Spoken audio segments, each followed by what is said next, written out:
Hello, everybody. Everybody, hello. Welcome to a special Sunday edition of Congratulations, Dr. Cornel West and Dr. Melina Abdullah. My name is Tracy, and I'm still waiting on my guest to get here. But until she does, you're going to be stuck with me. Remember, we got some comments in the section already. Subscribe to this channel. I am at 294. We did make our goal of 300 in November, but we're close enough to 300 that I can hopefully make it by December. I literally need 6 people to make it until December, or make it until December. I need 6 people to get to 300. So that's 6 people to subscribe to this page to get me to the 600 that I need. Subscribing is free. It doesn't cost you anything. And you can also get notified when I go live. And what else? You help me to get to 300. I can't get to 1,000 until I cross 300. So this is just a step within a step. As always, you can visit the website at, I mistyped that. That's what happens when you're in a rush, but you can visit the website at cornelwest2024.com. Help us to get 25 likes and 15 shares. Again, if you're watching, I've launched a 25 likes campaign and 15 shares where I'm trying to get 25 people to like this podcast or like this particular show of any of my podcasts, and 15 people to share it. You can share it to YouTube, Facebook, if you have X, if you have Blue Sky, any place that you can share this podcast, that would be fantastic. Again, we're trying to get 25 likes, 15 shares, and that's going to help us to grow this program. It is 90 days until the Justice is Here podcast debuts. I'm really looking forward to it. I'm super duper excited about it. I'll be talking about it as the date becomes closer. But it's 90 days. And I'm just looking forward to it. Remember again to subscribe.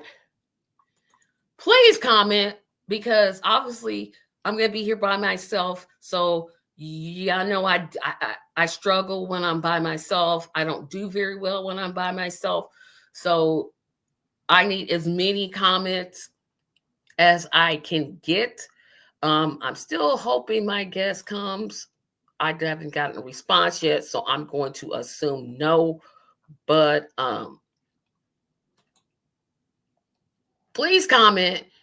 Again, I'm going to need all the encouragement I can get. Oh, here it is. Here, I can use my phone to check. Remember, I didn't type it. The Defeat the Duopoly Awards is Saturday, December the 14th, at 6:00 p.m. This show won't air that day because I'll be doing the award show. We're dishonoring those that deserve to be dishonored.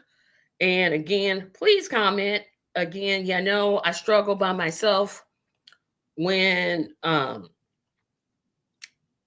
nobody's here for me to talk to. It don't go good for me. So any comments I would appreciate. And let's see. I'm still waiting.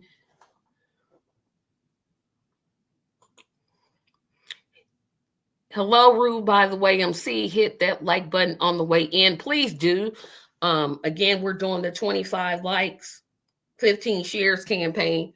So we'll probably probably be reminding you that several times. I'm still checking. I'm hoping I'm not by myself, but if I am, this is going to be a very, very short show. Last week, well, let me backtrack. So, as many of you know, I had a podcast called Congratulations to the 47th President, Dr. Cornel West. That would come on Saturdays at 7. We would talk about Dr. West's campaign, what's it like to be a volunteer, et cetera, et cetera. And I was just going to, after the election, just say, I'm tired. I can't anymore. I'm tired. It's been a long campaign. It's been a tough campaign. Gathering signatures, tough. Talking to people, tough. People saying they don't believe in third parties, tough. It was just a very difficult time for me, in terms of what I experienced being a volunteer. I mean, I don't regret it. Don't get me wrong. There's nothing I regret about being a volunteer for the campaign, but it was getting to be not stressful. Really, it was really beginning to get stressful, and I was like, okay, when the election is gone, I'm just gonna walk off into the sunset, and that'll be it. And I'll say, hey, I did my part. But many of you said, no, we need to keep this going. This is a moment and a movement. We need to talk about what we're going to do in the future. So I said, okay, I will do that. I will continue this podcast. Obviously, we can't call it what we did before because unfortunately Trump won the election. Boo. But we can reframe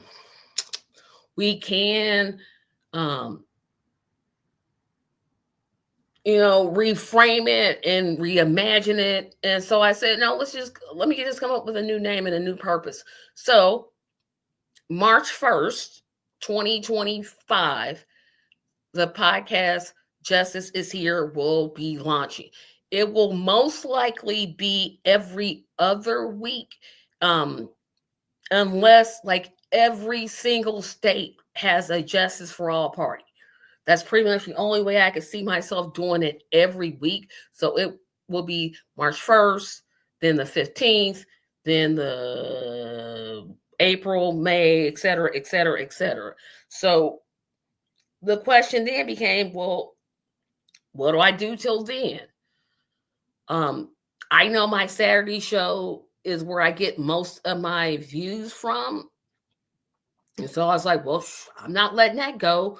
So I said, you know what? Why don't I just look at the platform and talk to people about what's on the platform and what do we look for, what's the problem and how we can solve it. So last week, I kicked it off by myself and I did Medicare for All. And then last week we talked about housing. And this week we're going to talk about the same thing, but I'm trying to do something here and I hate to do. I'm going to do something here that I normally don't do. And yeah, because nobody's responding to my emails. So, okay. Yeah. So I'm just kind of doing something here in the background.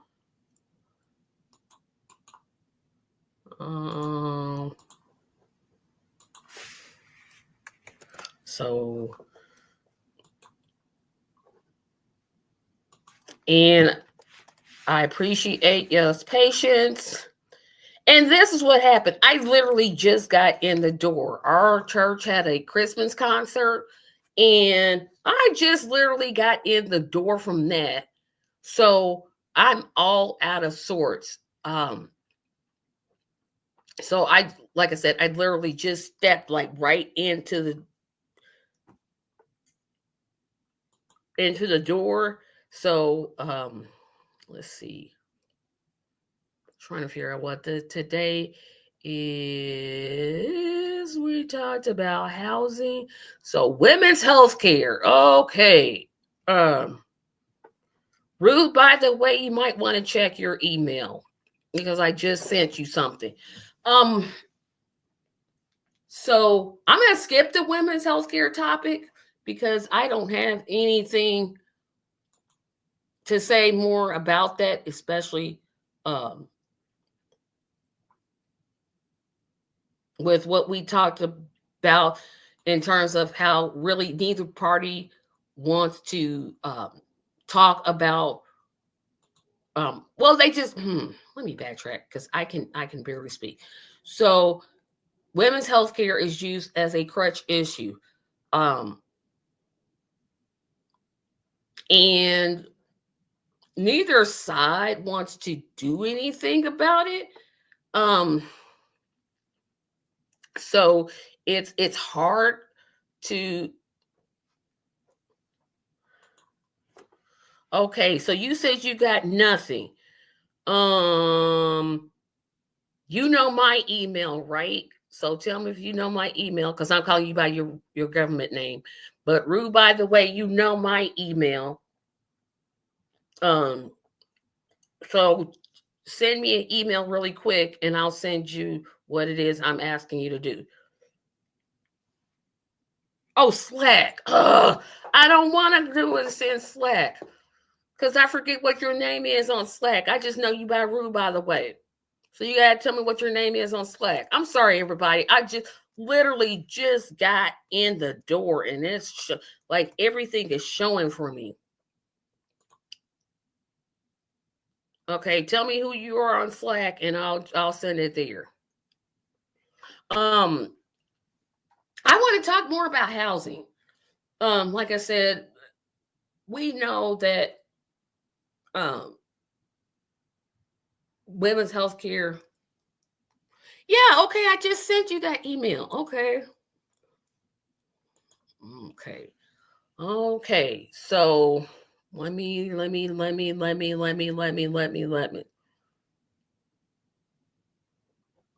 Yeah, I appreciate y'all patience because this is who we. Oh my goodness.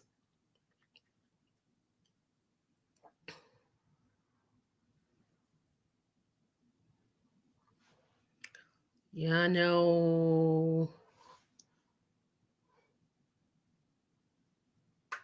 Um, um, see, I'm gonna go with. Yeah, I'm really not disorganized. Yeah, that's what I thought. Yeah, it did. So now I gotta sit here.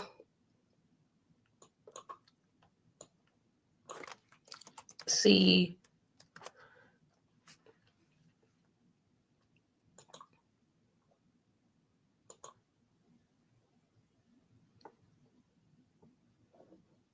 Oh, so you got to run. Okay, so basically what I want to talk about today is a living wage. The minimum wage has been $7.25 for what, since 2009. So it hasn't budged in 15 years. Yeah, 15 years. Our minimum wage has been $7.25. The average apartment in a city costs around $1,000. Let's not talk about food costs that have risen and risen and risen and risen and risen and risen and risen.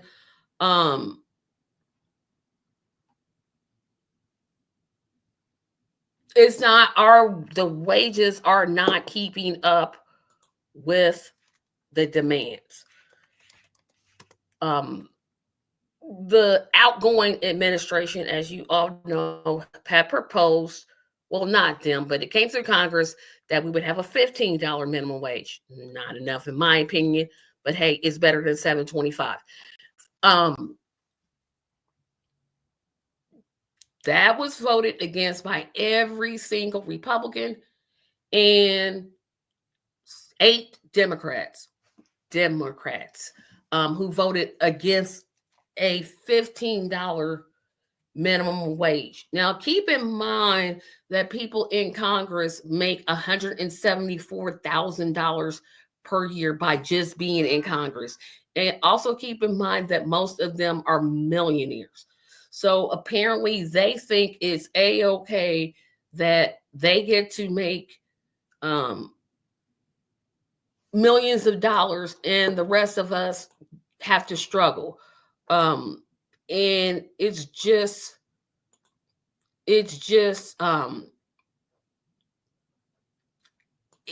it's not even comprehensive. It doesn't make sense to me why our why we can't move towards a living wage discussion instead of a minimum wage. And the reason I say living wage as opposed to minimum wage, the minimum wage is just across the board. Well, some states like California, Hawaii, any of those Western states like Oregon, Washington, New York, Atlanta, those places cost more to live in than DuPont, Iowa, or Indianapolis, Indiana, right? The cost of living is different depending on the area that you reside in. And one of the things that I appreciated about the campaign is that the West Abdullah campaign, took in account that people live in different areas and the costs are different. So it's going to cost more to live in Hawaii as opposed to living in, again, Beaumont City, North Carolina, right? And it doesn't seem like the discussion is moving in that way, but you have to think about it. These politicians are um, rooted in the money they take. Their owner donors keep this from happening. So what um, to have is how do we how do we um, go beyond that? How do we get to the living wage that is so needed? Um, and I see my guest on the air, and so we're gonna just add her in. Tracy, my sincerest apologies. You know I'm always on time, my sister. I am so sorry. I have been traveling, so I'm on a different time zone. So my apologies. I set my clock for the wrong time, and I realized, oh my God. So my sister, please, your forgiveness today. Girl, you had me out here struggling. I'm so No, I sorry. struggle by myself. I struggle. Don't worry about it. You here. So my guest is here, so I'm not struggling anymore. Thank you. So and I have to give you an apology because we talked about housing last week. Hmm. We can talk about it again this week, but I wanted to kind of move the conversation in terms of a living wage. Because they both they're married, right? Yeah, You they can't have a do. house if you can't afford to live there. Absolutely. They run hand in hand. And you know, me as have been working in Georgia, they haven't had a raise in wages in the state of Georgia in almost 20 years. And so, you know, that, of course, like you said, it works hand in hand with the housing. There were situations too, you know, when the inflations happen, the economy, it hits lower income families first, right? And so what was happening is there were, you know, lots of, I would say mostly single parents that were hit by what was happening with this inflation.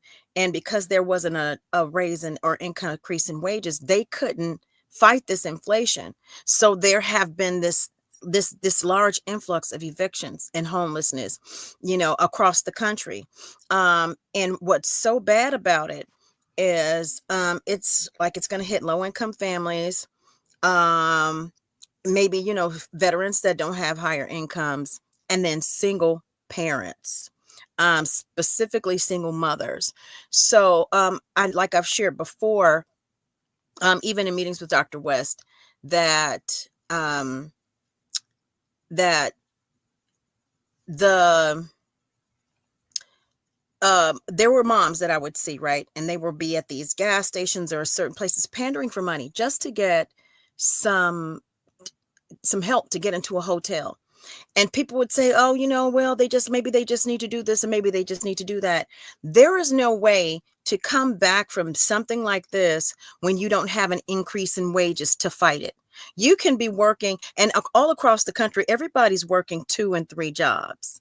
It's not enough money to combat what is happening. It's not enough, especially, and it was at a point where they would even evaluate to have 30% of your income, right? But it's now at the point where it's more than 30% of income that's taking up housing costs, right? And then you have to have 2.5, most of the time, 3 times the rent. So let's just say, even on a 2-bedroom apartment, right? 2-bedroom apartment, let's just say in Atlanta, let's just say if it was 1 bathroom, and you're talking about maybe $1,500 to $1,800 just for a 2-bedroom apartment. So what, 3 times that is what, 4,500, about $4,500 a Oh, month. it's more than that. 18 times 3. Wait a minute. Yeah. Oh, so 18. so you're going at the higher end, 18. Yeah, you said 18 times 3. That would be, I'm just saying 18 times 3, 824, like 54, like somewhere 5,400. around there. Yeah. So you have to be making at least $5,500 a month just for a 2-bedroom. Now let's look at this situation. You What if forgot about you, the not to cut you off. You forgot about the application fee. You forgot that they run credit checks. So if yeah, your credit is not, where it should be, because some of us, we got them low credit scores because we out here struggling. yeah. Um, And a lot of that is just from like maybe not even being able to build credit. I've run into a lot of people that have had fear of getting credit cards because they don't want to go into debt. But it's almost like a catch-22. You have to have that, but then you have to have a certain amount of wages to have a certain line amount of credit. It's like no matter what you do, it's almost like you can't win. And so, even talking about that, what has happened, like with these influx of changes in policy, direction of programs, direction of funding from programs, right? Even we're talking about housing, and we're talking about wages together, right? Because those work hand in hand. We can look at the Maslow's hierarchy of needs, and those are some of the most important things that you need is food, shelter. But in order to provide food and shelter, you need to work and have solid wages. And so, even with this influx, we're going to have to talk about it, right, Tracy? We're going to have to talk about what has happened too with the migrant crisis, right? And how that has also affected the way that funds have been, directed to help with workforce programs and housing, and being able to obtain housing. And so, the way things have been put together, right? Because we've even learned from Dr. West, do things in a loving manner. And it seems to me that the way things were put together were to make things very divisive, right? exactly. Because you have American people, American citizens and constituents that have been like on these lists for, trying to get maybe in apprenticeship programs, workforce programs, and housing, right?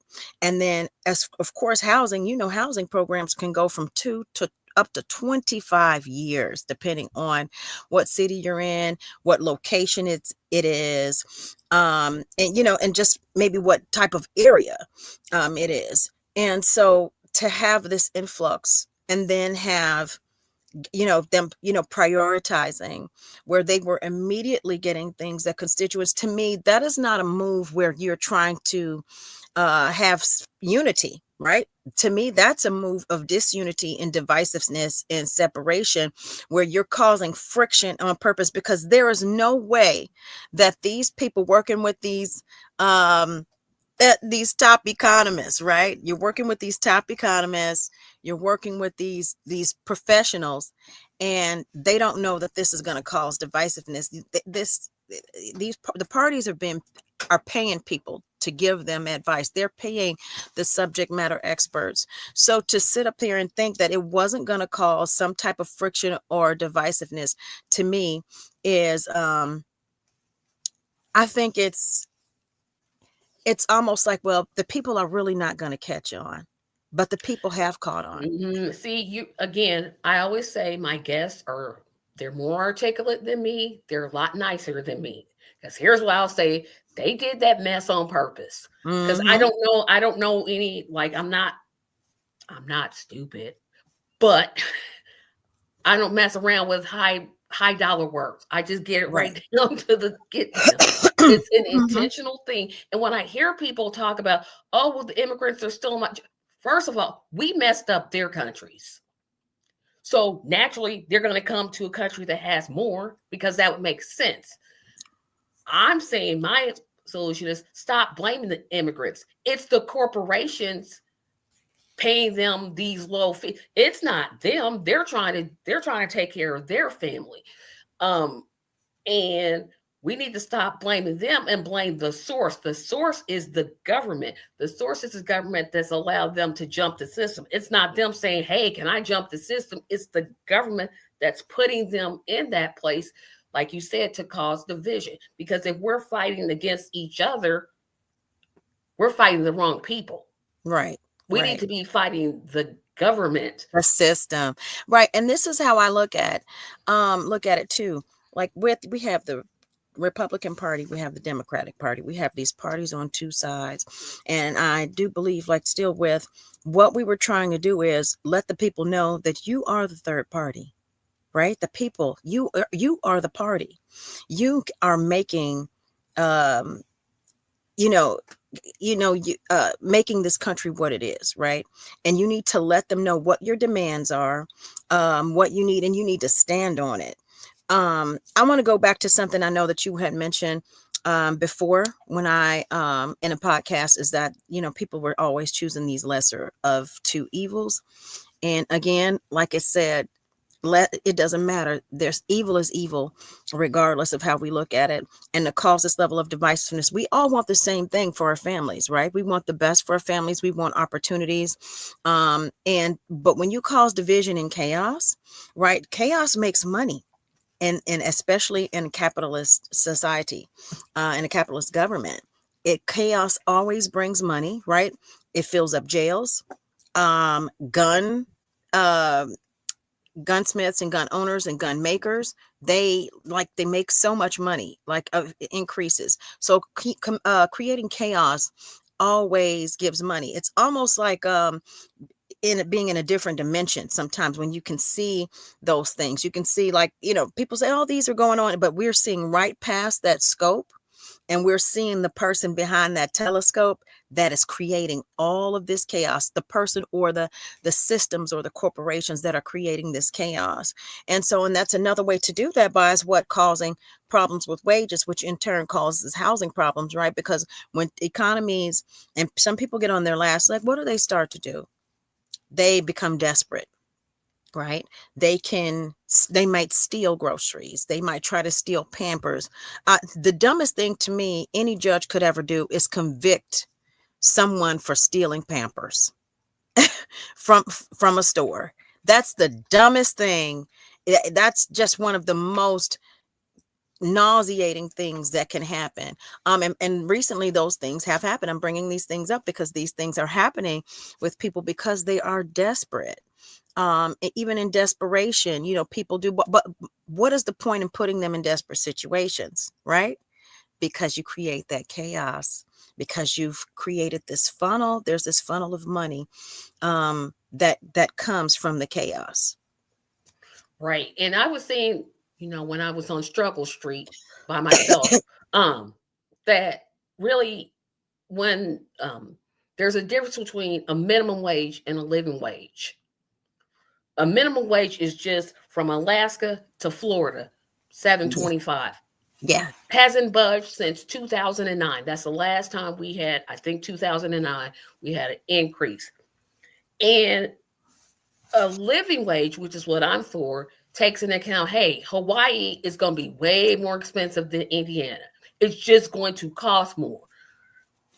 And I think that's what the public is demand. They don't know that's what they're demanding, but that's Mhm. what they're demanding. But of course, you always hear this argument, and I don't know why I didn't think about this before. If you raise the what I'll call it minimum wage just because that's what most people call it. If you raise the minimum wage, costs are going to go up. And I'm like, well, newsflash, um, things are going up now, and They're the going up minimum wage anyway. hasn't increased again since 2009. What's your point? Right. Right. Right. So my thing is, it boils down to greed as well and power, right? Who has the power? Who's going to control? Who's going to run things? And if you know that you always have people scraping, right? Then and they're basically trying to maintain, they're trying to stay above water, and they can barely do that. You also keep them so engrossed in survival mode, right? They won't be able to get involved in politics, right? They can't become politically active. They can't really question what you do, because they're so busy trying to figure out a work-life balance. They're so busy trying to keep a roof over their heads. They're so busy trying to put food on the table. Then there is no way that they can question any politician, right? They will have to take your word take politicians for their word, for what they say and for what they do. And with that, they don't have anybody there to combat anything. So that makes it a full on out struggle, I would say, just for citizens. Well, for citizens and non-citizens that are trying to stay above water. Well, I think that you said so much, and I don't want to just repeat what you're saying, so I'm just going to say ditto.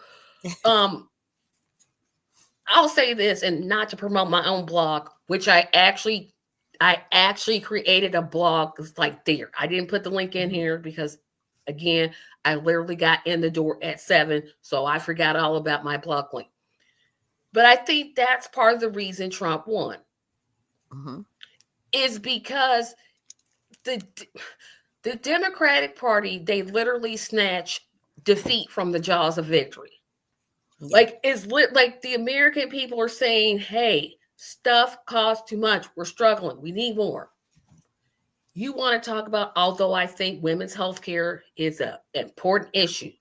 I believe in a woman's right to choose. She's got autonomy over her own body. I believe that.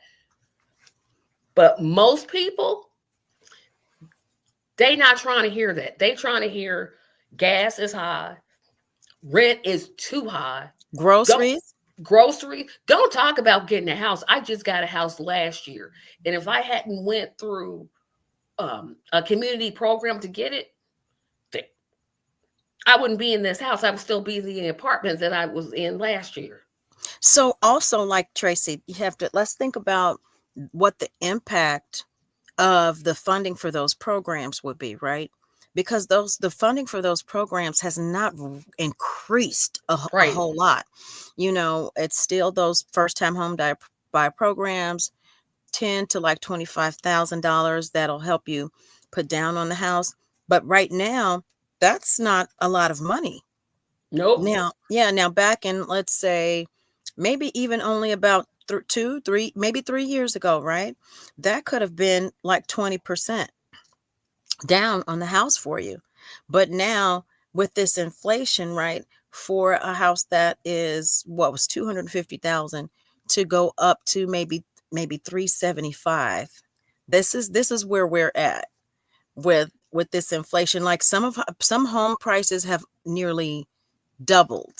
Right. And that's the thing because I was looking at, nobody ever tells a homeowner or somebody should have told me as a single woman trying to buy a house how difficult it was going to be. Because see, I guess I just ignored all of that. I'm just like, okay, I want this because it's a wealth building tool. I just ignored it. I'm like, okay. But you start realizing, oh, I'm running out of room. So how much is I just went on the internet. I know, well, I'll tell everybody, I paid $112,000 for my house. They were asking 117, and I was like, no, I'm not paying that. I'm going to pay this. Right. That should tell you how bad the housing market is now, right? Because I went below asking. Yeah. Still got it. And now Yeah. I'm like, well, shoot, I need a bigger house. So I was like, well, how much is it worth? And I saw what it was worth. I'm like, well, wait a minute. Hold on. I could do something with that extra. But that's the market it's going higher and higher and higher and higher. Sure, if I sold this, I could get what they say, 160. But I can't get a house for that, right? I can't take that money from there and then go buy something else, if that's making any sense, because what I'm going to buy is going to cost more than what I have now, if that's making any sense. And so when we get in these cycles, it's so hard for me to explain it because, one, I'm not good with words. But you get in this cycle that is so intentional. Mm-hmm. It's so intentional that Blackwater is buying all these houses, making the rent so high. It's intentional that programs that help people move from, like where I was, from homelessness to home ownership, their funding is either stagnant or it's decreasing. Yeah. Yeah. It's so intentional, and I wish I knew a better way to explain to people this is intentional. They're purposely doing this. Stop voting for these two parties. They don't like you. So Let me tell you something that is going to blow your mind. So 2008, during the crisis, right? Because at this time, Obama was in office, right? And so we had a lot of those subprime loans during that time. And at the time I was just working as a real estate consultant. And I hated just the market. I just hated it because I just felt that it still was not conducive to like average working Americans. I kept saying there's still so many people in their whole lifetime, they're never going to own a home. And I felt so bad. But let me tell you what I would see. So the subdivision I was living in, I saw street lane homes at the time, buying up all the houses. And then saw one, then you see two, then you see four. And I said, uh-oh. I even went to one of the brokers that I talked to, and I said, hey, I think this is going to be, I said this to her, that I said, I think this is going to be a problem. I said, because if they're doing it in one subdivision, they're going to be doing it somewhere else. And I saw that there was such a big increase. So after them, along with them were Invitation Homes, right? Buying up everything. Now in the state of Georgia, Invitation Homes owns about 25% of the rental market in the state of Georgia alone. That doesn't include, now mind you, I go back and forth to Chicago, my hometown. And Chicago, the number of homes that have been purchased by Invitation, they're like in almost in every market. These private equity firms, what kills me is the fact that, of course, right, you have the private equity firms. There are ways to invest. I'm wondering if legislation has not been passed to protect constituents from this. Is it that have any of the politicians been investing in these companies and getting these great returns, right? Because you can't serve both. You can try to find a way to find a medium or some common ground or middle stable ground that's going to be great for constituents, but you just can't do both. You can't get these great returns and then look out for the constituents too. Now I know that there was one, I think it was I can't remember if it was a congressman in California that was trying to get a law passed against private equity firms, because really it has to stop. And I'm going to tell you, I know we're back on housing again, Tracy, because like I said, that affects wages, because then we're going to swing this right back around and we're going to talk about what happened in that situation. Um, with these private equity firms, right? They're purchasing so much real estate because they're being run by these large hedge funds, right? And so I knew at the time that something was wrong because I would look up the company and then I found the parent company, right? And the parent companies had what address? A Wall Street address. Okay. And this was before I had gone back to school for business. And I kept saying, something is wrong here. This doesn't make any sense. So instead of, I know we, bailed out, right? The banks, but the people were left. So not only were they were left with a foreclosure on their credit, right? Which means you have that foreclosure. It was hard for you to rent, right? We're going back to that again because they had that subprime loan where it ballooned in about 5 years, where the mortgage could have been like $1,100, but it ballooned to like 17 or $2,000. And I'm just right now I'm hitting the state of Georgia because still you have these ballooning, because the ballooning to me is also what has happened with the rents, with this inflation. They coincide. They're almost the same, but they're just in Right. two different. They balloon to this massive payment, and there hasn't been a raise in wages at all. So if we take it back a little bit to um, when we were talking about wages, right? One of the biggest things to combat that were the trades, right? And I'm going to use Chicago as an example for this because there were so many trade schools in Chicago, right? So many trade programs, and they closed them, they shut them down.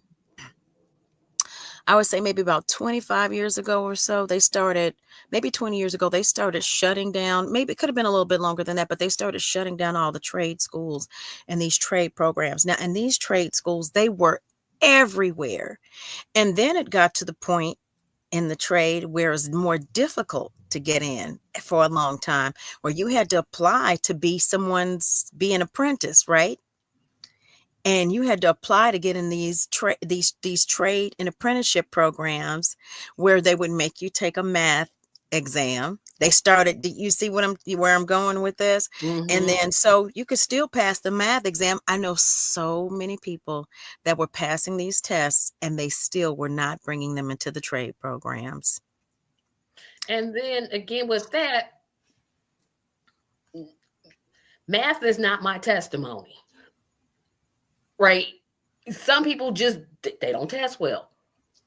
I've Some been people just don't test well, but they they do just very well. they They're just do. very good with their hands, and That's they right, have. exactly. So there was, after the trade schools closed, there was no way that understanding this person that had this great sense of building and working with their hands, where they were just good. They were just good, great kinesthetic learners instead. And so it was all became kind of based off of academics. And then the thing about that is you couldn't even tell if there was really like bias or not. I don't know what the stats are. If we look at stats, we probably could. But the people that were applying, they had no way of knowing or even getting any feedback on why they weren't chosen for the program. Even though passing any type of testing, they had no way or way to figure out why they weren't getting into those programs. And then so let's also talk about wages. We're talking about this issue with DEI, right? DEI would not have had to be talked about if there were a full level playing field in the first place. And now you're saying, now it's been twisted around. Well, DEI, um, if they need it, then that means they're not as good at their job. Well, if resumes were blank, I think people should be able to be assigned a number and submit their resume, right? Why do you have to see a LinkedIn profile? Let them just provide you with all of their information later, because you don't have to look up their picture.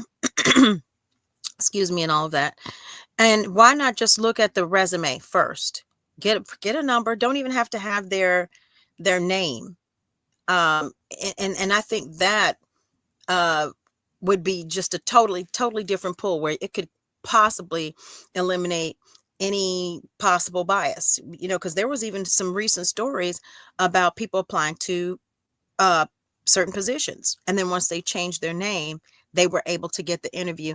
This shouldn't still be happening in 2024. It is. There's a lot of things going on in 2024 that we should just be beyond this. The thing about, again, this is more division. These divisions cause so many problems in our society where it creates chaos, and it divides us, the working people. We're just the common people, the common workers, the common citizens and constituents. It divides us. But that 1% or the wealthy corporations, this chaos creates income, a massive amount of income for them, because that helps them put out product in their marketing. I even remember taking a class, and one of my professors says sometimes the people don't even know what they want. Corporations tell them. So that lets you know that messaging is very, very powerful. And messaging also gets into the subconscious. It gets into how we buy. It gets into our consumer behavior, our work behavior, what we do, how we do activities with our families, how we vacation. Messaging is very powerful, and that's kind of what it boils down to as well. You know, I look at a city like, well, Indianapolis is way smaller than Atlanta, but I'm pretty sure this is going on in your city. And it's probably going on pretty much across America. You'll see these high cost, you'll see apartments just being Hmm. built. And you'll see the city investing money into those, and they call them affordable housing. And I'm saying Yeah. affordable in quotations because literally, um, I don't know who can afford these apartments. In our city, we have apartments just going up. Um, and I'm getting to a point. I'm going to get to my point, but I got to kind of step to it. You see these apartments going up, and you're like, well, first of all, they're vacant. They're still vacant, but they keep building more and more of them. Hmm. That's one problem. And then we live in a state, and I'm pretty sure this might be the case in Georgia, where we use property taxes to fund schools. Now, if you have a bunch of apartments sitting around, one, you're not collecting property taxes on those. So where are the schools getting their funding? And then I realized, oh, well, that's intentional too, because if if a public school can't get the money, they're not going to perform as well as a parochial school or a charter school Or or a yeah, private private school. school. And then that's another layer of, we're going to take over the public education system, get it to be deteriorate. It just all kind of goes together. It's a cycle of chaos, but still in that, then what happens, right? The companies that you want to contract with are the ones, that particular administration or people, those particular politicians in the area contract with the people that they want to make that money, right? So then this is how you scratch my back, I'll scratch yours, and how and that is what leaves the people out. So let's even talk about that, right? We're talking about, we have wages here, we have housing here, and let's just put the people right there in the center of this triad that we're kind of talking about. So they're saying it's not enough housing, right? There's not enough inventory. But think about it, Tracy. Is it not? There's Is it plenty of not? inventory. Plenty of inventory. It's just, where do you want to focus the dollars on? Because I personally think, and then after going to school and taking finance and seeing how, you know, they're writing these programs, well, these neighborhoods, right, that people are saying they don't want to invest in, these lower income neighborhoods, and I'm talking about Atlanta, Chicago, any city, Detroit, Indiana, any of these cities, with all the homes, like, and I've gone through my old neighborhood. Houses are torn down everywhere. It looks so abandoned. It looks like a ghost town. Everything's vacant. Everything's boarded up. Even in the city of Atlanta, you drive around certain parts, there are all these boarded up homes. My thing is, with your programs, and all of these people that are working and struggling, is there no way to take some of the funding? So let's just say this. You got two programs. Let's say we brought two programs in. Take some of the funding, right, to bring it up to a standard where a person that wants to purchase it for residential purposes only, not investment purposes. So we're not talking about private equity firms. We're talking about residents, to encourage people that are working, and that may be on that lower base, to buy the homes, right? So put it up to the government, go and fix it up, put it up to par where it is, um, livable. Why not do that? Have one of the people that are from that area that would like to purchase a home purchase this property, right? What's wrong with that? And then now they're working, they're also building, some wealth. But now that, because of inflation, that wealth has been taken out of reach. So the thing about it is, Tracy, where does these administrations want to funnel the dollars to? If you really want to funnel housing, I know that was it the Harris Walls administration, they were talking about increasing down payment assistance to $25,000. That's not going to help anyone. That's not going to help anyone. So instead of doing that, why not take 50,000, use government maybe contracted teams, or allow a future homeowner to purchase who they want? Why not provide it, do it in a triad, right? We keep talking about these triads where you have the homeowner, you have government, and you have it in a situation where they can choose their own contractor. Well, they go in, maybe have the government go in and evaluate the house and say, okay, the government would have to do X, Y, and Z to make it livable, right? Because Fannie and Freddie, right, they have a lot of leeway. So if you're going to have these rules, why don't we just make sure that they're really going to be purposeful, right? Instead, you all keep putting home ownership out of reach. The Federal Reserve keeps raising interest rates. They've lowered them and then they raised them. And I'm going to tell you, typically in economies, because the prices of homes have gone up, raising those interest rates is not attractive to anyone. And there is no one that wants to buy a house at 7%, at a 7% interest rate on any type of loan, at all. And so they're not really doing what's going to be conducive for citizens. My thing is, when you really want to do something, you go in, get the foot soldiers like you and me. We're foot soldiers. We're down here, we're boots to the ground, and we see what's going on, right? We've dealt with it ourselves. Why aren't you really talk to people? And I understand that they have all of these analysts, and that's great because we can analyze those things too, put those things in PowerPoints, pull out spreadsheets and pull data, but walk through these neighborhoods and see what's going on.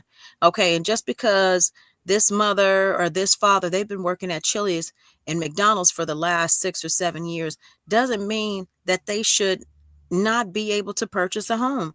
Maybe they just need to purchase a home at the price point or where they're at as far as their income, because what they'll tell you is you need to increase your income. So if you're working like 2 jobs and that's taking up your time, where is there room? What if that's where you're at right now? What can be done to help you where you're at? We know what the rental rates are for market rent. And I look at it like this: if you're going to put people in subsidized housing, why not subsidize home ownership? See, everything you just said makes too much sense. One, you're not being greedy. Two, you're not taking corporate interest money. And three, the answer is literally right in our faces.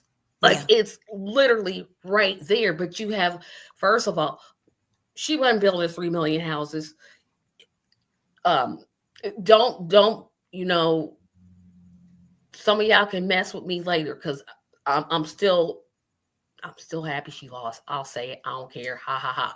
But she wasn't building 3 million. Thank you. She wasn't going to build 3 million houses. There was no way that could happen. Now, And it's a good goal. Don't get me wrong. It's a good idea, because there's a difference between an idea when you can't take money from Blackwater and then talk about building 3 million homes. And Right. then she went to 3 million homes You talking and about Black rentals. Rock? Black Black Rock? Rock. I keep, Black Rock. yes, I never Yeah. get the name right. But like, y'all, this is why Trump won. Is he going to be terrible? Yes. But what was you gonna get with them? Yeah, what would you have gotten with the especially when it's already pushed working people out where they're already struggling. It's up if we know you're not listening to them because I contacted Senator Ossoff and Warnock on behalf of some constituents in Georgia and they weren't even concerned about whether these people had a place to live or not, right?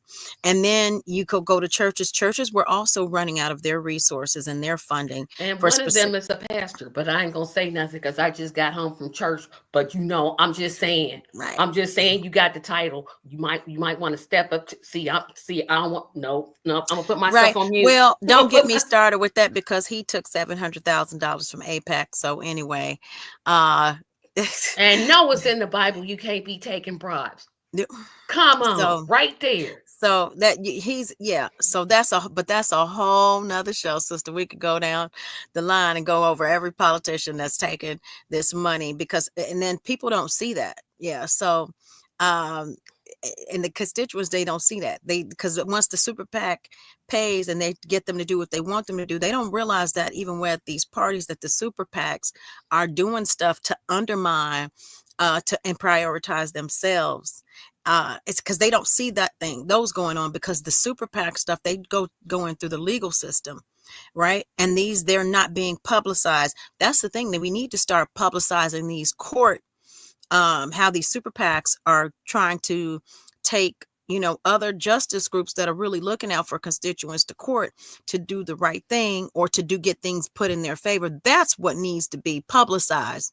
Okay, this super PAC did this, and this is going to hurt constituents in this way, but this super PAC also endorsed this candidate that you voted for. That's another show. But Isn't even it getting though? That's a whole series, like that's by a itself. whole That's like a 5-part series. 5-part series. Don't get me started on the losers here. See, I just went to church today. You would I think I would have know, learned I something, know, but sister. but I'm just whoo. We get you fired up. But see, let's go back to trades, right? So I think if they reopen these trade programs, um, on the purchase of, it gives an incentive to be an Hi, owner. Nelson. Hey, Nelson. Yeah, there should be a program that if you have paid the rental of a house for a year to. So let me tell you, there are programs like that, but the private equity firms own them, right? Where you can own a house, be in a house, and rent from 3 to 5 years, Rent to right? own. Yeah. Well, yep. Or lease purchase or something, depending on how they use it in your specific area. And they do that. But guess what? The private equity firms have to make their money, Nelson, right?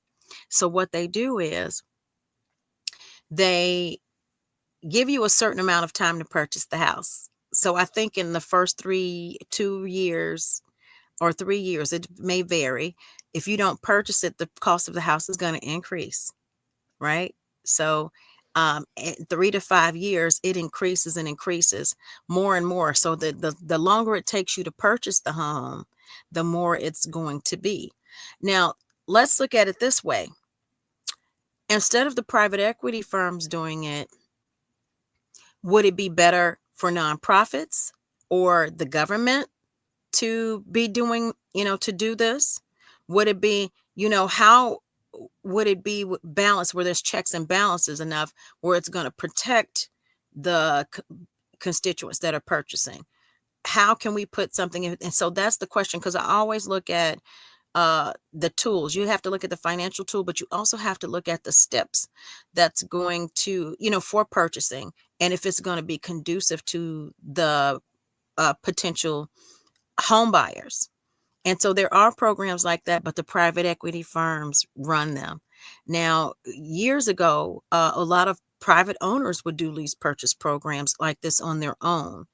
Back then, though, there was a lot less scamming, and now people are afraid to team up and do things with one another. So things have changed a lot, over the years, because now there's less trust. And Georgia, let me tell you, is one of those states where the scamming is so intense. It's one of the highest states in the US for fraud targeted, and I think it's due to that, because the real estate market at one point in Georgia, it was so fruitful. It was so um it was just, there was so much land and housing, and there were so many builders in Georgia building homes. They were doing it at these discount rates, so they were able to put up subdivision after subdivision after subdivision. And now those things are gone, because now private equity firms have put themselves together to come in. And so um how that hurts, the citizens that are already there. You have all of these um movers from California, right, in New York, that are now moving to places like Georgia, because once they sell their home where they are, they have enough money to purchase. But the people that have been there already, they can't afford it. And that's also driving up the property values, right? Because then you have these people that can come in, and they can pay, once they sell their homes, they can pay cash, and they can just outbid and just put cash down on the house. And so it would totally leave someone out that needs to be get down payment assistance in a down payment assistance program, and making it, just enough money, because you have to, cash is always king. It sure is. Yeah, cash is king. And then getting back to the trade programs, right? So I strongly believe that the trade programs, if they were to be, I think, increased, right? Increased, open up more trade and workforce programs, and then allow these carpenters that are learning these trades to purchase these homes as well, right? And I'm talking about just regular people. Purchase this residence, live here. I think if we had more people that were more constituents moving into the neighborhoods, where they're from, with all these vacancies, and they have more, and they're put in positions where they can invest, and you make the program appetizing, right? Don't just put it together any kind of way. People are going to go in, and they're going to take care of their own, they're going to take care of their neighborhoods, they're going to take care of their communities, but they haven't given that opportunity. They will say that they have, well, we had this program. There is no program that you have put together that has made home ownership easy. Even in Chicago, there was a point in time where, there was a house in my family on the west side of Chicago. And so with the home ownership, there were, at the times, the power companies were charging so much money for utilities. So can you imagine, in the 70s and 80s, you're getting gas bills, and your utility bills were coming up to maybe $800 a month during that time. So high, where you can barely pay your utility bills. And so because you're paying these high utility bills, you couldn't even keep up the maintenance on your house, right? And so you tend to fall behind. And then what came along after that? The ordinances, or the citations from the city, that you have to fix up this house, right? Go ahead, you have to fix up this house now. And so some families, they couldn't do both. And that's in many ways how home ownership was taken from many. Or if they were keeping it up, they couldn't keep up the taxes. And then next thing you know, it goes to a tax sale. And there, that wealth from the family is gone. So there were so many different ways that these things were taken. We had trades and jobs that were really important to members of the community that like to work with their hands, or that were good at working with their hands and building and fixing things. And then the home ownership, or the cost of living, those things were taken as well, right? So that's leaving people homeless and leaving people jobless, especially for those that wanted to get into trades, besides going into college. They wanted to be in construction. I hear still so many people, and I hear people now that are kind of retired and said they had to do this kind of work because they were getting into the trade program, and they started shutting them down. And then that left them out of what they wanted to do to make a living. So they had to do something else. So are we going to make it conducive? And it's almost kind of like this, Tracy. When we really want to do something, When they really want to get in there and do it, they do that, right? You mean like funding wars? Yeah, funding wars, right? Money to fund wars and still can't feed the poor. That's what I'm talking about. And so then on the other hand, we have this catch 22 where they talk about pull yourself up by your bootstraps. So you should have more knowledge on this. But then on the other hand, you have, you know, the other hand saying, oh, well, we should help people. We need to give them a, you give, there are these two mixed messages coming out from two different parties. They're just two mixed messages. Um, One is saying that they're going to help the poor and they're really not helping the poor. And then the other one is saying, pull yourself up by your bootstraps.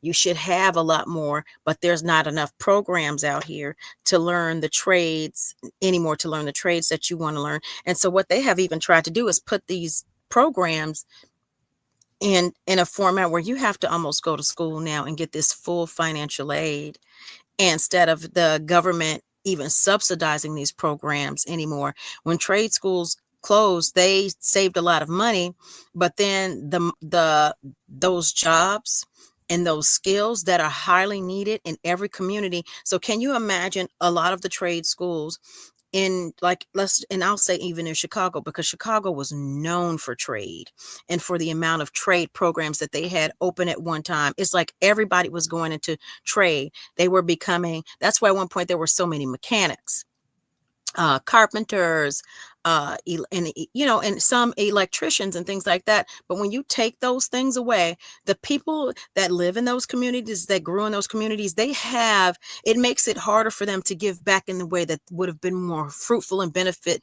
for that, for their specific path, as far as growth and development for themselves and their community and their families. So are they going to change it? What's going to happen here? And with this new administration, I see that there's some big changes, being made and announcements being made already. I'm wondering, what are they going to do as far as the trades? What are they going to do as far as wages? They talked about tipped wages, right? For people in the hospitality industry, not to include their tips or so are you talking about cash tips? But then that's still going to put them in a situation where there's no tax. So how is this going to work? And yeah, I didn't mean to interrupt you, but that to me is such a weak policy. And tell you Yeah. one, I'm just gonna say some of y'all trifling and don't tip in the first place. Yeah. Some of wait staff makes literally on average, I would say in Indiana, $2.75 an hour plus tips.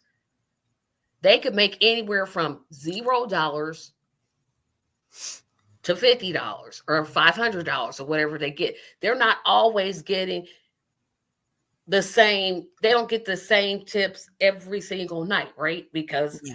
business may be slow one day and you're not getting as many tips. Or again, you got trifling folk. Yeah, I said trifling, that they're not going to tip anyway. Why you going out and you don't tip? I don't understand that, but that's a whole different discussion. So to me, saying that that's not addressing the problem of wait staff. They deserve to get paid more than $2.75 an hour. That's the problem. Saying you're not going to tax tips.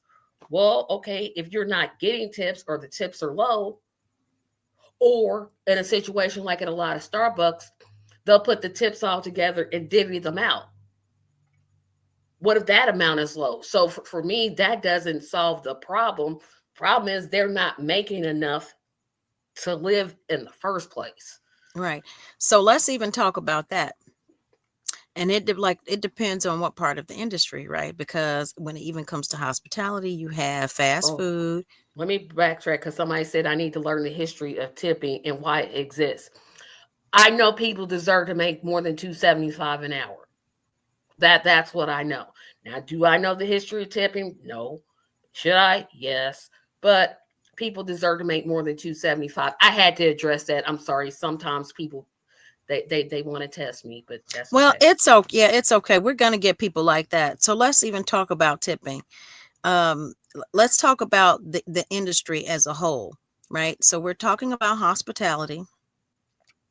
And there are different levels in hospitality, right? You have your fast food workers, then you have your casual dining workers. That's number two. Then you have like maybe upper casual. And then you have this fine dining scene, right? And I've worked in hospitality and was often the only Black woman in fine dining.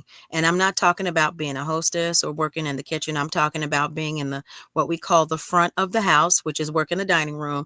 And then the people that work in the kitchen, the staff that works in the kitchen is the back of the house, right? Those are the back of the house staff.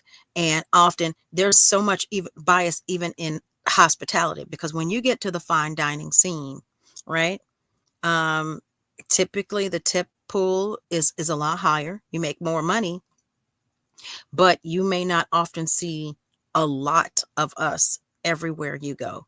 And any restaurant that I've worked in and fine dining, I have been the only Black woman there all the time. It's just pretty much, I don't know any restaurant where maybe if there was two and then there was just one.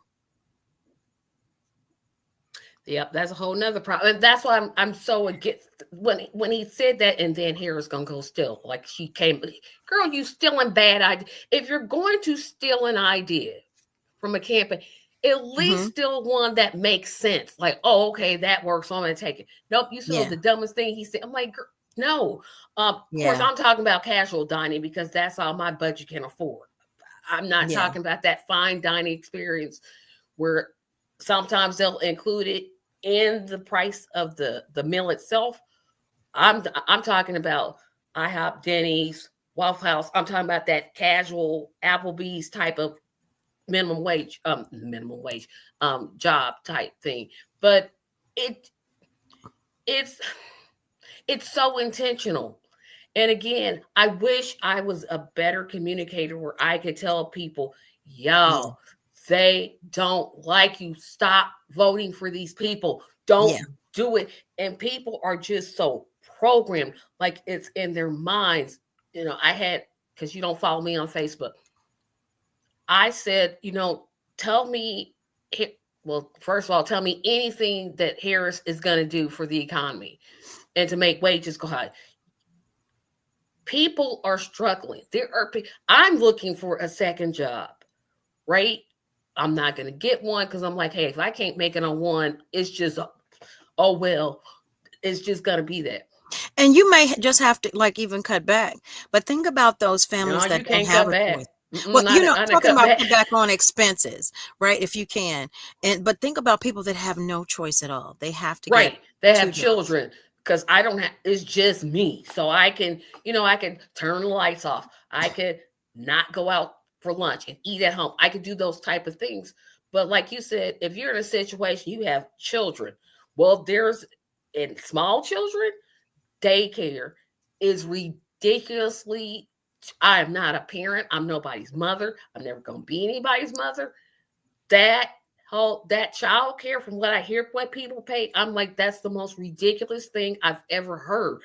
No policy on how to help with child care, no policy on raising what I would say the minimum wage, and somehow you're shocked you didn't win. Really? Right. Really? Right. You're shocked? But see, that's also when we're talking about wages, we have to talk about expansions. We also need to look at different fields and areas of work where people have not had access to, despite what you out there saying about the DEI. So really, are you saying in hospitality that this is so intricate and it's so difficult to learn that you can't, the doors can't be opened up to where others may have, that more people would have a choice for where the talent pool is a lot more diverse? And what is wrong with that? Now, I don't like the way DEI has been used in some contexts, but it's the fact that it should just be natural, right? It should be natural. Why should we have to talk about it or promote it? Because if you're going to have equity, you have to have that equity. And I'm not talking about just equality. I'm talking about equity, right?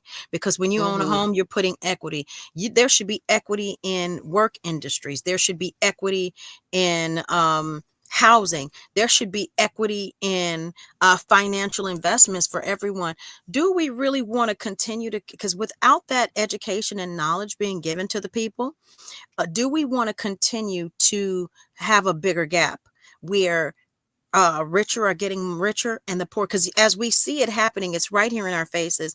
You have people that have worked in healthcare industry. You have nurses, RNs, who usually make a pretty nice wage, right? And they're complaining that they don't even have enough to do the things that they used to. So if it's hurting someone that's, on a higher income, imagine what the lower wage constituents are going through Exactly. at I this think, time. yeah, I think about the people that work at Amazon. I was watching a report where they were literally sleeping in their cars on Yeah, the lot of Amazon because they couldn't afford housing. right, right. So And like you said, I didn't mean to interrupt, but what you said was, wouldn't they think? They know what the problem is. They know exactly what the problem is. I'm pretty sure they're not stupid people. So they yeah, know what the solution is because, like I said, it's right there. It's like literally, we're telling you what the solution is. You choose to ignore it because your owner donors tell you to ignore it. yeah. So let me tell you, I had actually had a chance to meet someone. Well, I'm not going to say what company, and I was really impressed. Um, Union. Okay, hold on. Before we move on, if you get into it, it's always better if it is a unionized trade. Don't pay a living wage where union strength helps to give us the opportunity to make a dignified wage. Well, absolutely. And then the thing is, if you're in, and I hear what you're saying about that, because if you're an independent contractor and you're not working under a union, there should still be some protections in there. Um, for the longest time. And not only that, because when you are in a union, you get better benefits. You're able to get better insurance. You'll have someone to advocate for you. And those things are really, really important in a trade. So we definitely agree with you on that. And now before we had addressed that, I was talking about, I had met some investors, had spoken with them, and I can't say which company it's from. But we were talking about what was going on with the housing crisis. They had just had this big like meeting or seminar. And so another thing that has been looked at has been maybe the mobile home, because the mobile homes are a lot cheaper to build. They're making them a lot nicer. And I've seen the inside of some of the newest mobile homes. Maybe even switching things up, putting them in a different shape, a different format. We have these 3D printers where we are able to design things very quickly and change to make sure that they're feasible, and they have these solid foundations, but they're also a lot cheaper to build. So, or even like now, even if you were talking about Amazon is selling homes. They're selling homes already, homes on Amazon. Did you know that, Tracy? I did not know that. So And if now you I'm gonna go, be looking like after this interview, Amazon. you can buy a home. They're usually like some type of mobile or modular uh, style home that you can buy, and that's not extremely expensive. And see, that's another way out, because I'm pretty sure people would want some place to stay that they can own themselves and call their own, than no place at all. Because see, what's happening in Amazon was also what we heard about was happening at Google, right? For many, many years, where although they were getting paid a some type of wage, it wasn't enough to cover the cost of living. Um, in cities like especially in California. And then, I haven't really heard of any cases in Chicago, but I know California was one of the main where the cost of living was so high that a lot of people that were working at Google were homeless and living in their cars, which, and sometimes, now you're claiming a car as a house, right? Some people like doing those things where they don't mind living on the road, and then some have no choice at all. The thing is, we need to put the constituents in a position where they have a choice. And I'm pretty sure most people would choose to be in a home that they own and like to drive their car to work or work from home and have their car sitting outside in a driveway or something like that. So, but there are other, they have to think outside of the box. But because when you're in this pool, you're almost typecasting yourself sometimes, right? Especially if you've come from wealth, you're typecast. You're not really taking the time out to talk to people. I haven't, like during this past, what, year, couple of years, I haven't really seen any administrations having town halls before the presidential election. I haven't seen that. Nobody's really having these town hall meetings anymore. And I'm wondering, do they care? The congressman in this specific district doesn't have to wait for a presidential election to come to have a town hall.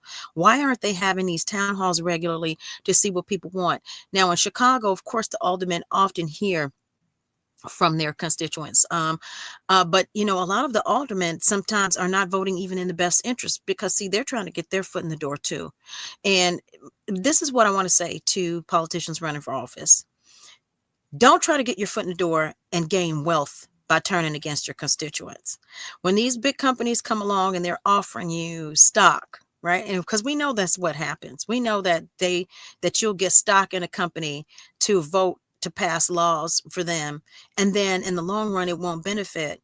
While you have these economists and these financial people, look at try to look at the long-term effects. Get with your actuarial risk analysts and have them analyze and predict what can happen. Because, see, you all only look at what's happening in the next year or 2 years or maybe 3 years. But you don't look at what's going to happen in 10 years, where the whole district that you're running can become run down. People are homeless. You know, there was a recent story not too long ago, Tracy, in Stone Mountain, I think it was Stone Mountain, Georgia, where almost the whole school, this one whole school, everybody's living in a hotel at one specific, I think middle or elementary school, one specific school district. A lot of the kids are coming from a hotel. That means parents can't afford to rent. Something has happened. And they automatically assume that people aren't paying their bills. Stop taking those assumptions. Let's not take those negative assumptions, and let's actually sit down and talk to people. Now, I want to, I'm trying to say this because, you know, Tracy, you and me, we're a little rough around the edges. No, Sometimes. you're more polished than I am because Yeah. I have no sense. I'm Yeah. just like I just throw it out. I'm like, oh well, this is what I think. I'm gonna tell you, but I love that frankness, and believe me, I've had to work on this because sometimes it's almost like you're ready to fight. So I also want to tell politicians, when you run across your constituents and they're this angry to the point of and where they feel like they have to almost fight, it's really time for you to sit down and listen, make some changes, or you need to step down. That means you are not getting things done. If you have constituents coming in there and they're in town hall meetings or they're trying to contact you and you are not listening, you are going to lose them. And so this is also what has happened recently, where especially in the state of Georgia, there were so many incumbent people that I'm telling you, going down the ballot, I was just skipping names. There was no one that Oh, I child. We did the thought that was same thing. I was like, nope, not voting for that person. not voting for you. Basically, I just went Cornel West and said, okay, I'm stopping. That's it. I'm Yeah, done. Let me walk out. there was not that many. I think there was one sheriff over there, one sheriff in Gwinnett, here in Gwinnett, that I had voted for. It was because he had done a good job, and I didn't want this other guy to win who had actually jumped on, had attacked a student. And so, but other than that it was very, very, very, very limited, the choices. And so I don't care who's watching. I don't care what party that you're with. It's just time to make some changes. If things haven't gotten better for you and you're saying, oh my, our candidate won, but nothing changes. And I'm not talking about dropping a block of sugar in your cup and it tastes good, maybe for 6 months, but you got to think long term, and it's time for some things to change. And those things won't change if you don't. You have to start thinking differently for yourself. There's something else that I need to do for my family. That means we have to start looking at different types of candidates. Start vetting other people in your community that you may like to run. It's time. You have to change. If you continue to, because you're on a hamster wheel. You have the opportunity to get off that hamster wheel, But it's up to you. If you keep voting for the same people, you will receive absolutely no change. You need somebody in there that's not going to take bribes and endorsements from super PACs, someone that cannot be bought, someone that really knows what you're going through and that's going to stay there and be in the good fight with you. But you keep voting against your own best interest. Don't listen to the gaslighting and that you're making demands. Stop listening to that because it's your right as a voter and as a constituent to make demands that are best for you and your family. So if they tell you, hey, we're not making the demands, tell them, say, not to make demands and, and they try to make you feel guilty, tell them, hell yes, I'm making these. Yeah, I don't, heck I, yes. yeah, okay. I wasn't sure if I could say. Unless you're talking about the place taking Tracy, I went to church today. I got to act like I went to. Right. So tell them, yes, you're making these demands because they're going to benefit your family and your community. In addition to that, I know it's hard when we're struggling, right?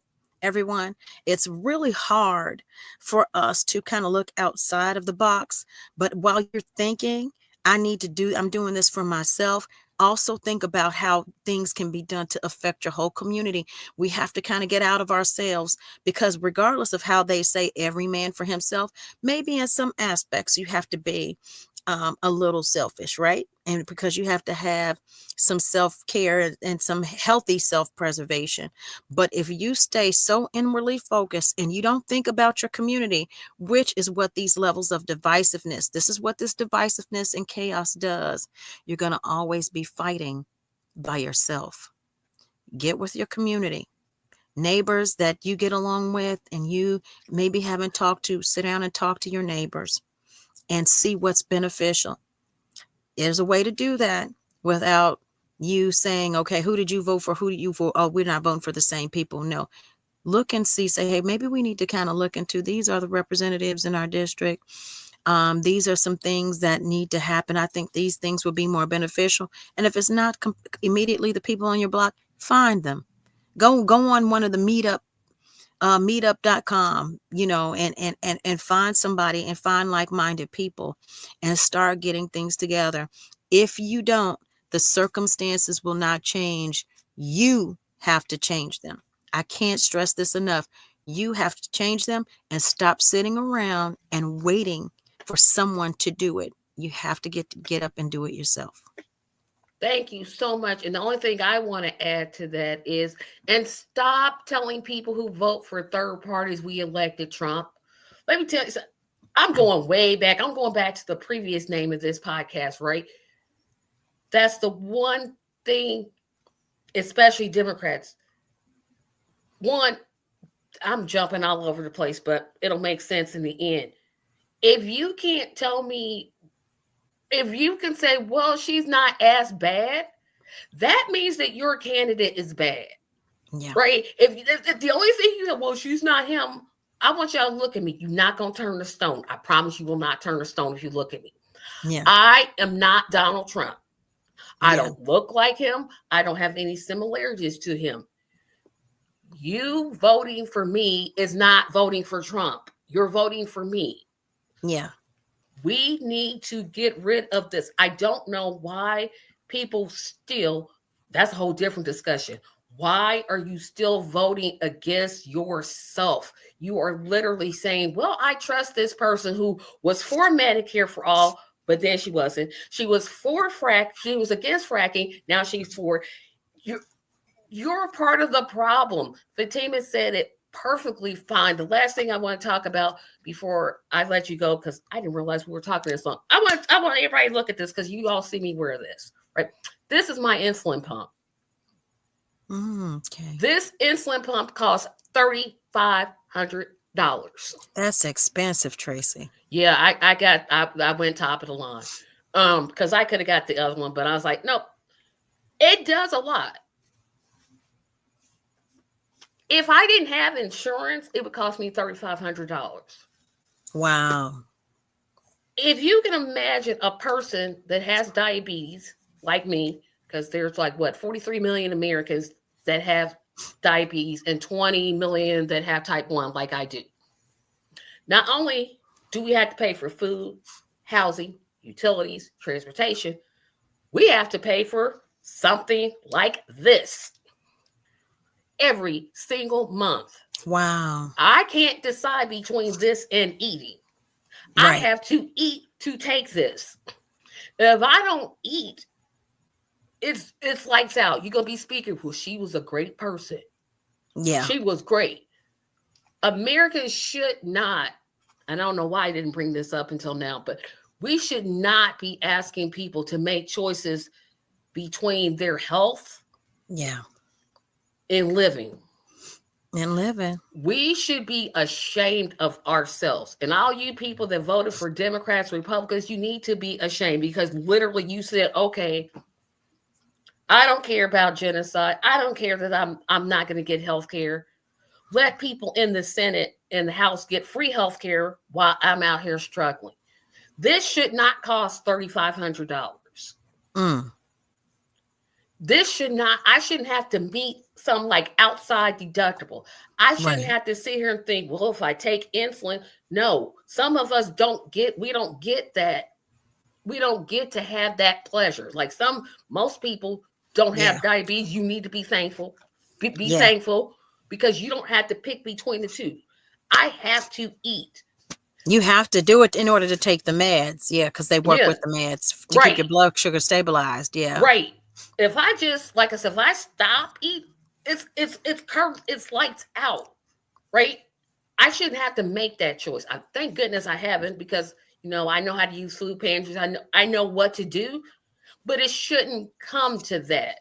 Yeah. We need a living wage and universal basic income, but we need a living wage to address these type of costs. Nobody should be sitting here making a choice. Do I sleep in a hotel? Do I sleep in a car? Do I take my medicine? Do I not have to take my medicine? There are too many seniors in this country that are sitting here saying, well, do I take this medicine or pay my mortgage or pay my light bill or pay my gas bill? But We always they always cheating Peter to pay Paul. So But with it bills, shouldn't be. That's what I'm yeah, saying. It shouldn't be.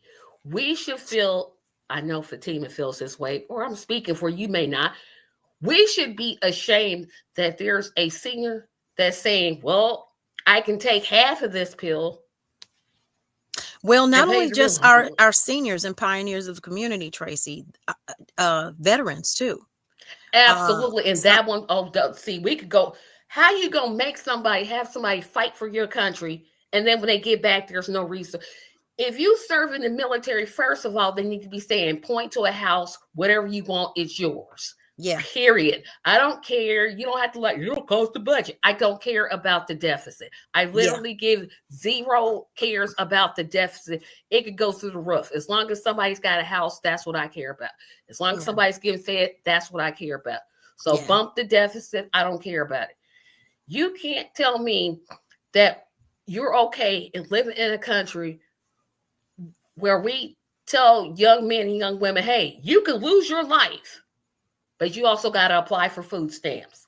That make it make sense because it does not. Yeah, yeah, it does. And that includes, I think I've shared before with mental health too. So because subsidies, Georgia doesn't even take the subsidy money for Medicaid, right? So that will leave out people with lower incomes that need more mental health resources. They don't really have them. And then when there's a mass shooting, it's mental health. Yeah, Well, you but they just said haven't. it. Oh, shut up, Tracy. Yeah, I know. I know. Because it doesn't help. I will have to say when it comes to their crisis team, it's a little bit more put together in Georgia, but I don't think it's uh they have a crisis teams for far rural areas. But they have a pretty good crisis team where the crisis team does come out to help someone if they've had a mental health crisis or anyone with autism. They usually have a developmental specialist and maybe a social worker that's on call to even come and talk them down. Now, in Chicago, and I know if they're saying this painful, but we're talking about like this in a circular effect for everyone that's listening, because one thing affects something else, right? Because subsidy monies can also help with housing, mental health resources for those people that are working, and for retired veterans, because that's also, in a way, also connected. I mean, it's all this like symbiont circle. um and so when people don't have the resources that they need, it again, there's that chaos, right? Because if we could put together a program instead to make it beneficial, then we are not just having them maybe medicated. You understand what I mean? Then just medicate them. Why would we do that? That's just not giving them, you're not setting them up for success. Well, that's so big. I'll say it. That's because Big Pharma needs to make their money. I Yeah. said what I said. I'm not apologizing. Yeah. I was in a good mood. I was in a real good mood, and then I start thinking, why this soldier up here? Yeah. And you have to think though too, like, so even in Chicago, like their crisis team doesn't come out unless there is someone that has suicidal tendencies. And then me being in both, going back and forth between both states, during breaks, like the crisis team in Illinois, they only come out, they're in hubs, and they don't really come out to help you. They're not even trained to do that. So like if Chicago's put together, it's easy to navigate. It's on this wonderful grid. It's so easy. But then when it comes to something like that, I'm not sure if they've gotten enough subsidy monies from the government to create a progressive and productive program for crisis situations in Chicago. So, we have all these different layers of things, but it always starts at what? Wages, right? Housing and food. Like, again, we're going right back to that hierarchy of needs that people need. And because in order to also stay mentally stable, you have to have, having a living wage and housing um, really the affects people mentally and how they function and perform, whether they can perform with some stability or with anxiety, fear, fear of homelessness, fear of things happening. It's all in a symbiont circle, everyone. So again, I'm just going to say, for people that are watching, start thinking about the change. Look in your community for someone that would have the best leadership skills. Maybe it's time for them to run for office and to replace someone. Yeah, like, especially like using Georgia for an example, there have been so many incumbents. Um, and it's time for them to go. They need to move. It's time for them to go. They've been these politicians every year after year with no struggle, no fight, also no results at all. Sitting down, they're good at talking, right? They're good at building these relationships. They're so good at keeping things polished. They're very convincing in a way that is negative, manipulative. Let's put it like that. In a way that it won't be productive for the constituents. I'm telling you, especially in Georgia, the state of Georgia, it is time. It is time to change. If Yep. that person that lives on your block, or the people that you know or work near, start vetting them and say, hey, maybe we need to have them with some new, fresh ideas to run for office, because you all need to remove some of those incumbents. Some of the incumbents, making a change will make a big difference in community and how decisions are made. Right.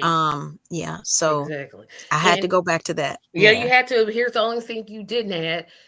If you can't find that person, then maybe you are that person. right. Maybe you are that person. And if you're in the state of Georgia, feel free to still contact us. Still contact us, even from West Campaign, and contact us. I will be more than happy to speak with you, so we can, get some changes going in the state of Georgia. And we need that. We need that everywhere. If you have a congressman, and this is where I was really upset, that has never held a town hall meeting, and I mean never, ever, why are you sending this person back? They obviously don't want to hear from you. You can't just go to the churches and the barbershops and think, well, that's my outreach. No. No, no, no, no, no, no, No, no, no, no. no. But I'm gonna let Nelson have the last word on this because Nelson, besides being my play cousin,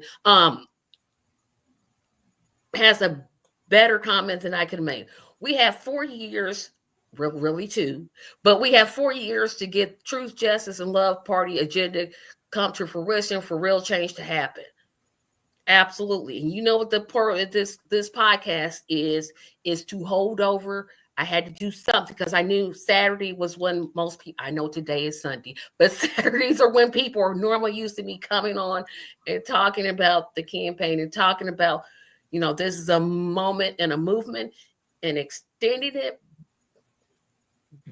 March 1st, 2025. Justice is Here podcast is coming. Yes, and I'm excited, and Yes. we're not stopping, right, We're Tracy? not. We're not. And I've always said I would never run for office because I have a mouth problem. And I just don't think it's me, but I definitely think, no, don't look at me like that because You no. might have to take your own advice. I'll give that advice to other people, but because I think it takes a certain amount to be a public servant, and there's other things I want to do. I'm good in the background. Like I'm a good planner. I'm a good executor. I think I'm kind of good at this, but me being that front part, no, no, no, no, no. But you never know. You never know. I could run for office, but I know we need people. We need people. We need We need people. new ideas, and we need people that can't be bought. People that are not going to fall for it. Exactly. Because in the overall, for me, it's like, how do you make these deals that don't or that are not conducive and the best for constituents or the needs of the country? And how do you sleep at night? So, and if you're able to sleep at night, which evil never really sleeps. But if you're even able to rest and go without worry throughout your whole day, and not think about what you're doing, then you really don't have a passion to take care of people. That's because they're owned. Yeah, their The own. owner donors will tell them what they will jump when they say jump. They will do whatever. It's sad again that you said, I'm not even going to add to what you said because you said it perfectly. Until you change, audience, that's where it starts. You've got to stop voting for these two parties. Not only they coordinate to make you unsuccessful. Yeah, and so the thing is, how bad do you want the change? How bad do you Exactly. want something new? And if you're going along, and I keep hearing so many people say, "Oh, well, we won." No, you didn't. You still can't put food on your table. You're not making enough, and you still have to get another job. You have lost again. You have lost again. Okay, so that messaging, like I said, is powerful, and making you think that you've won and that things are going to be great. You've still lost. You've still lost. These administrations, they take turns being nicer or meaner, but overall their goals are still the same, and nothing is really changing. And if nothing has changed for you, your family, your community, and your lineage, that says a lot. That says a lot. As actions speak for itself. It's just like any other relationship, right? What do they tell you? If there is no actions, or actions, if they're telling you something and they're doing something else, then you need to break up. It's time to break up. Hmm. How bad do you want it? Hmm. How bad do you want it? Fatima, oh my gosh. You call me your sister. I don't know. You're probably younger than me. So um, don't let the gray hair fool y'all, though. Because were you born in the 70s or the 80s? Me? Yes. I'm right at the end of the 70s. Oh, yeah, you definitely younger than me because I'm 74. I will be 51 in January. Reason I You mentioned it. don't look it though. You don't look it. You just have no. I know people in their 30s with gray hair, Tracy. I'm looking at you like, okay. Um, but the reason I'm mentioning my birthday coming up, don't look for any shows in January. Okay. Don't you look for it? Nothing. That whole month from the 4th, that's my actual birthday, to the 31st, nothing. We're not going to do anything February because I have something special in mind. It's Black History Month, and I got something that I may want you to be a part of. Um, but Okay. March 1st, 2025, I need all of the Justice for All Party potential members to listen to me when I say this, because you all watch later. Because y'all don't want to come in live to see me struggle. That's okay. You watch. That's more. I'll make sure I take off that day, because I usually work Saturdays, but just as long as we know ahead of time, I can plan. Yes, I understand. No, but I'm saying that because a lot of people are like you. They work, so they watch later. I appreciate it. Appreciate it. But I want everybody that's involved with the Justice for All Party to listen to me. I'm looking for you. I said at the beginning, this show is going to be every other week. And the only way that I would change it if there are 50, and I mean every state, I mean Alaska, Hawaii, California, Indiana, Georgia, Florida. I'm not going to do a Howard Dean and say, yeah, but I'm looking for you. So if you are with the Justice for All Party, Mm-hmm. just know there's an email that's going to be coming from me asking for guests. Just be Okay. prepared. Remember, everybody, to like this podcast. We're trying to do our 25 likes and our 15 shares. We need 25 people to like this podcast, 15 people to share it. Remember to subscribe. I am 6 people away from 300. I cannot get to 1,000 unless I cross 300. So subscribe. It's free. It doesn't cost you anything. Subscribe. Fatima, before I let you go, is there anything else that you want to say to our audience? No, just how bad do you want it? And again, sometimes you have to break up in that relationship. And you have to look at this in a relationship like you've been in this relationship so long that you've been gaslit, but you're so accustomed to the abuse that you've become very complacent with it and you haven't seen any changes. It's time to break up. It's time for something new. That's it. Absolutely. So with that, I'm going to take us down. I'm going to play the outro music. I will see you Tuesday because I am doing a Tuesday show about the media, the whole thing with MSNBC and why I think, ha ha ha, just what you get. But see, I'm trying not to be vindictive. That's another reason why I won't run for office, because I keep it petty and I'm trying not to be as petty. But remember what Fatima said. How bad do you want it? So I'm going to take us down and then I'm going to play the outro. Thank you for tuning in. This has been a fantastic discussion, probably the best one I've had since the old podcast disappeared. Thank you. And thank you for having me, sister. I really appreciate it. Thank you, Tracy. Oh, just call me and be like, hey, I don't work this day. Okay. And I'll be like, okay, we'll do it. Sounds like a plan. Yep. So we're going to take us down, do the outro, and we'll see you all. I'll see you all Tuesday. Have a great one. Bye, everybody. Bye-bye.